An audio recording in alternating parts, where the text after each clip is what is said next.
தாய் தமிழ் உறவுகளுக்கு வணக்கம்.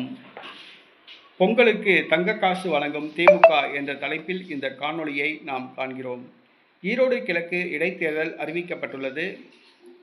திமுக வேட்பாளர் சந்திரகுமார் வேட்புமனு தாக்கல் செய்ய உள்ளார். காங்கிரஸ் போட்டியிடவில்லை. இந்த ஈரோடு கிழக்கு இடைத்தேர்தல் நடைபெறும் பொழுது பொங்கல் பண்டிகை வந்த காரணத்தினால் நியாய விலைக் கடைகளில் பொதுமக்களுக்கு பொங்கல் தொகுப்பு வழங்கப்படவில்லை. கரும்பு, சீனி, பச்சரிசி வழங்கப்படவில்லை. இதனால் பொதுமக்கள் மத்தியில் அதிருப்தி நிலவியது. மேலும்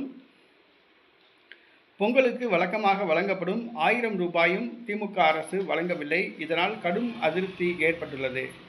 இதனை போக்குவதற்காக ஈரோடு கிழக்கு தொகுதியில் திமுக பொதுமக்களுக்கு தங்க காசு வழங்க திட்டம் தீட்டியுள்ளது. அதாவது ஈரோடு கிழக்கு தொகுதியில் வாக்காளர்களை கவர்வதற்காகவும் பொதுமக்களுடைய அதிருப்தியை போக்குவதற்காகவும் வாக்காளர்களுக்கு தங்க காசு வழங்க திமுக திட்டமிட்டுள்ளது. இடைத்தேர்தலில் இதுவரை பணம் செலவழித்து வந்தது திமுக. வாக்குக்கு 5000, 10,000 தங்க வெள்ளி கொலுசு ஆகியவை வழங்கி வந்தது. தற்பொழுது தங்க காசு வழங்க திமுக திட்டமிட்டுள்ளதாக கூறப்படுகிறது. குறைந்தது 1 லட்சம் வாக்குகள் வித்தியாசத்தில் திமுக வேட்பாளர் வெற்றி பெற வேண்டும் என்பதற்காக திமுக இந்த திட்டத்தை தீட்டியுள்ளது.